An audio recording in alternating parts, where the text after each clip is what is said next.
When I begged my husband for money to save our 4-year-old daughter's life, he looked me in the eye and said, "I don't have space for sick people in my life."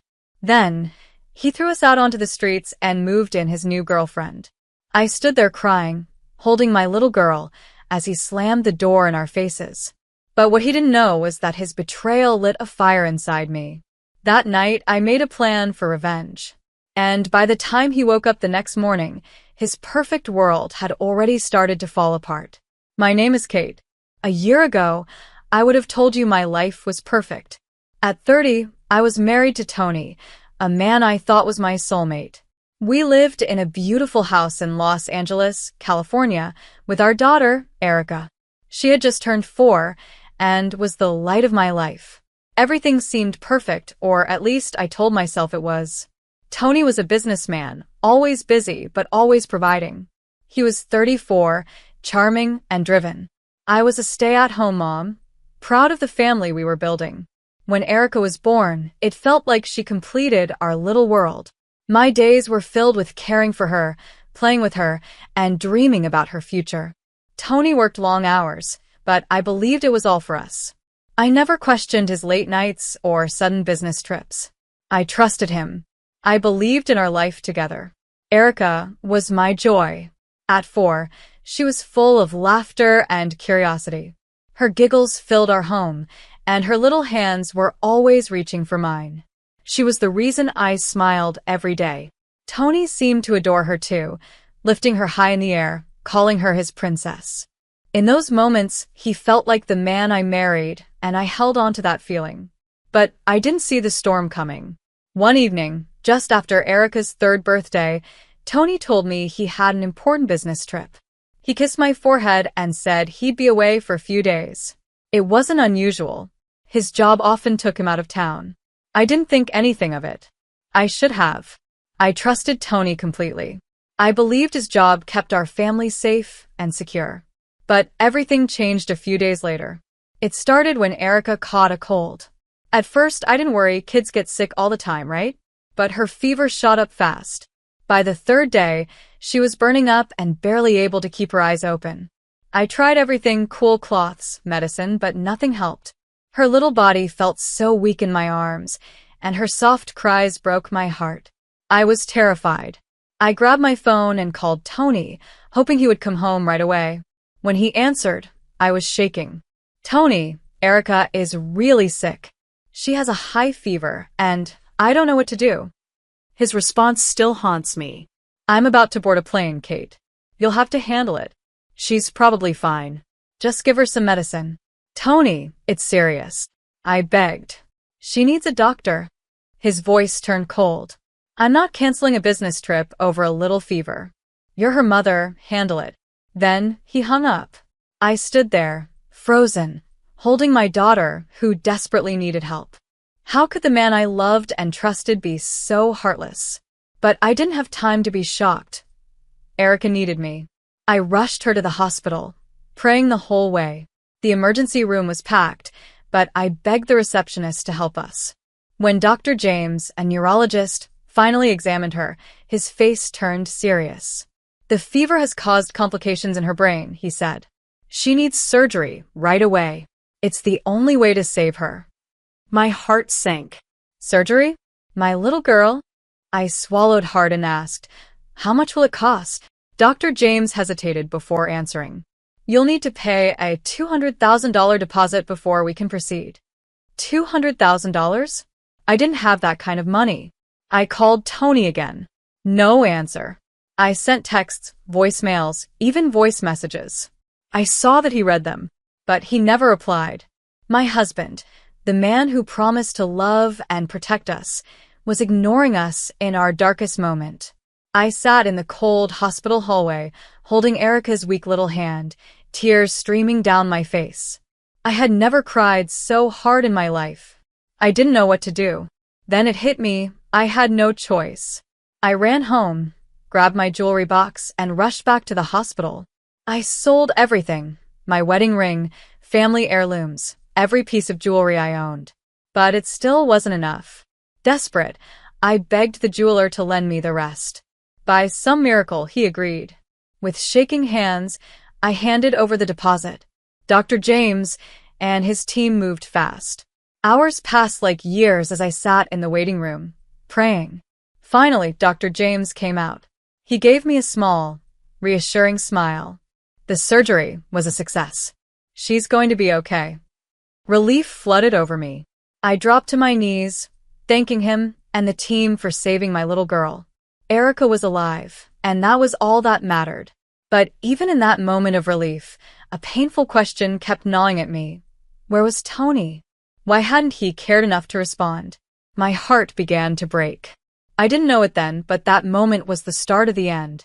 My perfect life was falling apart, piece by piece. I had no idea what was waiting for me at home. When Erica and I finally left the hospital, I was exhausted physically, mentally, and emotionally. All I wanted was to tuck her into bed and rest after the nightmare we had just survived. But as I pulled into the driveway, something felt wrong. Tony's car was parked outside. For a brief second, my heart lifted. Maybe he's here to explain. Maybe he's sorry. Maybe I misunderstood. Carrying Erica in my arms, I walked to the front door. The lights were on inside, and I heard voices. Laughter. Something about it made my stomach turn. I pushed open the door, and I froze. Tony was standing in the living room with a woman I had never seen before. She was tall, beautiful, and had a smug smile that made my skin crawl. They were standing too close, too familiar, too comfortable. Erica whimpered in my arms, sensing my fear. Tony. My voice shook. Who is this? He turned to me, calm. Too calm. Like this was nothing. This is Mia, he said casually. We're together now. For a moment, I thought I had misheard him. Together? I stared at him, my voice rising. What do you mean, Tony? I just came back from the hospital with our daughter. Do you even care what she's been through? What I've been through? I asked, my voice shaking. Tony's response was like a knife to my heart. Kate, he said coldly, I've made my decision. You and Erica can manage on your own from now on. I don't need sick people dragging me down. I stared at him, stunned. Was this really the man I built a life with? The father of my child? The room started spinning as his words sank in. You're leaving us? I whispered. Before he could answer, Mia stepped forward, her smile widening. It's nothing personal, she said in a sickly sweet voice. Tony and I have something you just wouldn't understand. I couldn't hold back anymore. How dare you? I shouted, my anger finally breaking through the shock. I've been holding this family together while you were off playing with your little girlfriend. Do you even know what I had to do to save our daughter's life? I sold everything. My wedding ring, my mother's necklace, because you didn't care enough to answer your phone. Tony shrugged, his face blank. That's your problem, Kate. Not mine. Before I could say another word, he walked to the door and opened it. You need to leave, he said firmly. I've already packed your things. They're outside. I couldn't believe what I was hearing. You're kicking us out? I asked, my voice breaking. Where are we supposed to go, Tony? This is Erica's home. He didn't hesitate. It's my house, he said. You'll figure it out. Mia leaned against the doorframe, smirking. Good luck, Kate, she said, her voice dripping with fake sympathy. I felt the weight of Erica in my arms, her little body warm against mine. That gave me the strength to stand tall. You'll regret this, Tony, I said, my voice steady despite the tears running down my face. You're a coward and a liar, and I'll make sure the world knows it. He didn't even flinch. Do what you need to do, he said, shutting the door in my face. Standing outside in the cold night, a mix of fury and despair filled me. I looked down at Erica, her innocent face unaware of the betrayal we had just faced. I held her close and whispered, more to myself than to her. It's going to be okay. We'll get through this. I promise. I had nowhere else to go, but I wasn't giving up. I called my best friend, Michelle. She answered right away, her voice full of concern. Kate, what's wrong? I told her everything in a rush, the hospital, the surgery, Tony's betrayal, and how he had thrown us out. Michelle didn't hesitate. Come to me, she said firmly. I'll meet you at the shelter. You're not alone in this. When I arrived at the women's shelter where Michelle worked, she wrapped me in a tight hug. You're safe now, she whispered. We'll figure this out together. Over the next few days, I poured my heart out to Michelle. I told her about Tony's sudden coldness, his betrayal, and how he had chosen Mia over his own family. She listened without judgment, her face filled with both anger and sadness. One evening, she looked at me seriously. Kate, she said, I think there's more to this. Tony wouldn't just walk away from his family without a reason. Something doesn't add up. I hesitated. What do you mean? But deep down, I knew she was right.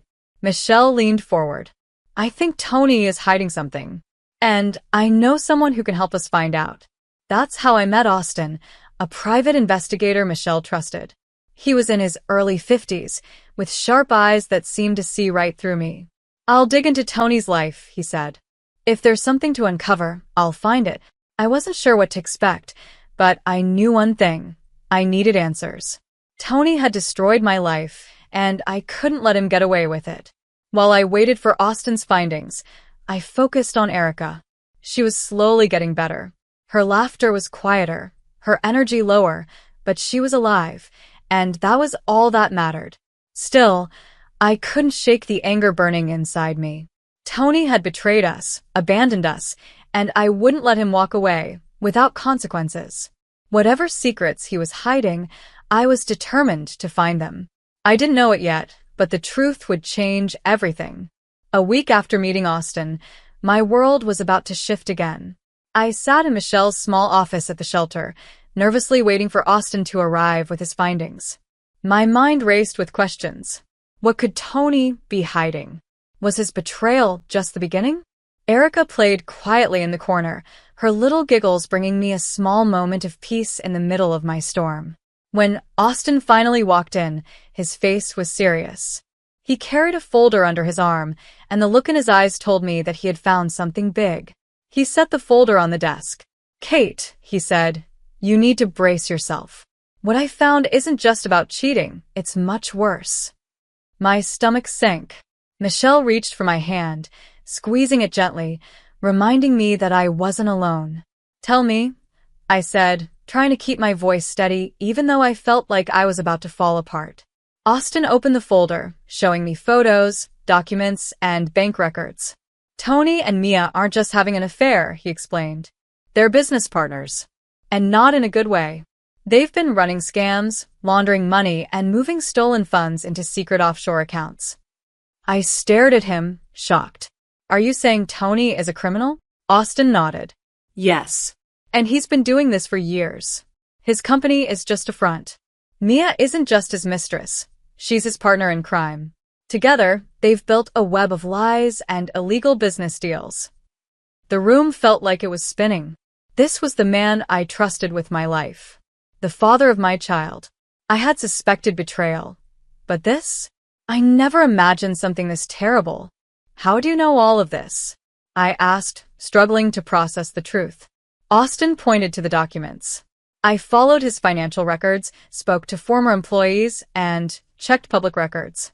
Everything here proves he's involved in illegal activities.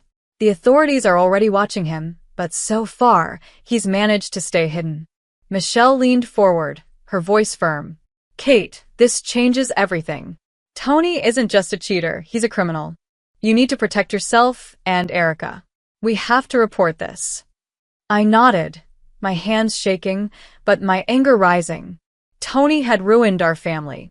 He had abandoned his child. And now, I wasn't going to let him get away with it. I had just discovered the truth. Tony had been living a double life as a fraud. What do we do? I asked, determined to fight back. Michelle and Austin exchanged a look before Austin spoke. We start by building a case. The evidence I have is strong, but we need more to make sure Tony and Mia face justice. You'll need a lawyer, a good one. Michelle didn't hesitate. I know someone who can help. Let me make a call. That's how I met Brittany, a sharp, determined lawyer who specialized in cases like mine. She was in her early 50s, with a calm confidence that instantly put me at ease. Kate, she said during our first meeting, you've been through hell. But we're going to turn this around. With the evidence Austin has collected, we can not only expose Tony's crimes but also make sure you and Erica get what you deserve. Over the next few days, Brittany and Austin worked tirelessly to strengthen the case. Brittany filed for an emergency order to protect Erica and me, while Austin worked with local authorities to bring Tony's crimes to light. I was overwhelmed by the support I received from Michelle, Brittany, and Austin. For the first time since Tony had kicked us out, I felt something I hadn't in a long time, hope. Then came the turning point. Austin helped law enforcement set up a raid on one of Tony's business properties. They caught Tony and Mia in the middle of finalizing a fraudulent deal. The arrest was quick, and the news spread fast. Watching the footage of Tony being led away in handcuffs felt unreal. This man, who had once been my whole world, now looked like a complete stranger. When Brittany called to tell me the charges against Tony and Mia were solid, I felt a mix of relief and sadness. Relief that justice was finally catching up with them. Sadness for the life Erica and I had lost. But I knew we couldn't move forward until this chapter was closed. The court date was set. "Kate," Brittany said one evening, "you're going to have to testify. The court needs to hear your story. Everything you've been through. The sacrifices you made. The betrayal you endured. Are you ready for that?" I hesitated. The thought of standing in front of Alyssa, in front of strangers, was terrifying. Then I looked at Erica, playing happily in the corner of the room. Her laughter reminded me why I was doing this. I took a deep breath. "Yes," I said firmly. "I'm ready." As the trial approached, I knew one thing. Tony was finally going to face the consequences of his actions. I prepared myself for the fight ahead. Tony had tried to break me, to destroy our family, but I wasn't going to let him win. With Brittany, Michelle, and Austin by my side, I knew I had the strength to face him and make sure justice was served. What I didn't know was just how much this battle would test me. The day of the trial arrived. Standing outside the courthouse, I held Erica's hand tightly. She looked up at me with wide, trusting eyes, reminding me why I had to do this. This was for her, for our future. Michelle and Brittany stood beside me, their support unwavering. Moments later, Austin joined us, his calm presence reassuring. "We got this, Kate," he said.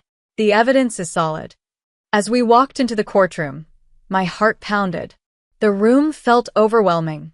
The high Alyssa's bench, the rows of seats, the serious faces. Across the room, Tony sat with Mia, their lawyers beside them. Tony caught my eye and smirked, as if this was just a game to him. I clenched my jaw, forcing myself to focus. Erica was safe in the gallery with Michelle. That was all that mattered. The trial began. Brittany spoke first. Her voice was strong and clear as she laid out the case, Tony's betrayal, his illegal business deals, and how he abandoned his family. Listening to her, I felt a surge of pride. I wasn't alone in this fight. We were all standing together to reveal the truth. Then it was my turn to testify. My legs felt shaky as I walked to the witness stand. I swore to tell the truth, then took a deep breath and began. I told them everything. Erica's illness, Tony's cold indifference, how I had to sell my jewelry to save our daughter's life. My voice trembled when I described coming home to find him with Mia and how he had thrown us out without a second thought. The courtroom was silent. Every eye was on me. I glanced at Erica in the gallery. She smiled at me, her innocent face giving me the strength to keep going. I answered Brittany's questions honestly, holding nothing back. Then, Tony's lawyers spoke. They tried to make him look like a misunderstood businessman, twisting the truth. But I wasn't afraid anymore. I was ready to fight. Tony's lawyers tried to argue that I had overreacted, saying his relationship with Mia was private. But Brittany didn't back down. She tore apart his arguments, piece by piece, using the solid evidence Austin had gathered. There were no loopholes left. At one point, Brittany looked Tony in the eye and asked, "Mr. Maxime, why did you ignore your wife's pleas for help when your daughter was critically ill?" Tony shifted in his seat, his usual confidence cracking. "I was busy," he mumbled. Brittany didn't let it go. "Busy with Mia, perhaps?" she asked, holding up proof of his luxury resort stays during Erica's surgery. The courtroom murmured in shock. Tony's face turned red. Then came Mia's testimony. Under pressure, she admitted to her role in the fraud. She even exposed Tony further, revealing details of their illegal activities. By the end of the trial, their web of lies had completely unraveled. Alyssa Milano carefully reviewed the evidence before delivering her verdict. This court finds Tony Maxime and Mia Kirshner guilty of multiple counts of fraud and money laundering. Their actions were not only illegal, but showed a complete lack of care for family and the law. Then, she turned to me, her voice softer. Mrs. Maxime, your bravery in coming forward is commendable. This court grants you full custody of Erica and ownership of all legal assets belonging to Mr. Maxime, except those tied to his crimes. Tears streamed down my face. Tony and Mia were sentenced to long-term prison time. Justice had been served. Outside the courthouse, Michelle hugged me tightly. You did it, Kate. You stood up for Erica and yourself. Austin, usually serious, gave me a small nod of approval. You earned this victory. As we drove back to the shelter, I felt something I hadn't felt in a long time. Peace. Erica slept in her car seat, her tiny hand wrapped around mine, even in her dreams. Michelle smiled at me. What's next for you? I took a deep breath. A fresh start. A home for Erica and me, where we can be safe and happy. In the weeks that followed, little victories brought new hope. Michelle helped me find a small apartment in a quiet neighborhood. Brittany guided me in handling the assets, making sure Erica and I would be financially secure. I even started volunteering at the shelter, giving back to the place that had saved us. One night, as I tucked Erica into bed, she looked up at me and asked softly, Mommy, are we happy now? I stroked her hair and smiled. Yes, sweetheart. We're happy and safe. This is just the beginning of a beautiful life. That night, sitting in our little living room, I reflected on everything. The betrayal, the heartbreak, the fight for justice. It had all led to this moment. I wasn't the same woman I had been. I was stronger, wiser, more determined than ever. And for the first time in a long time, I felt truly free.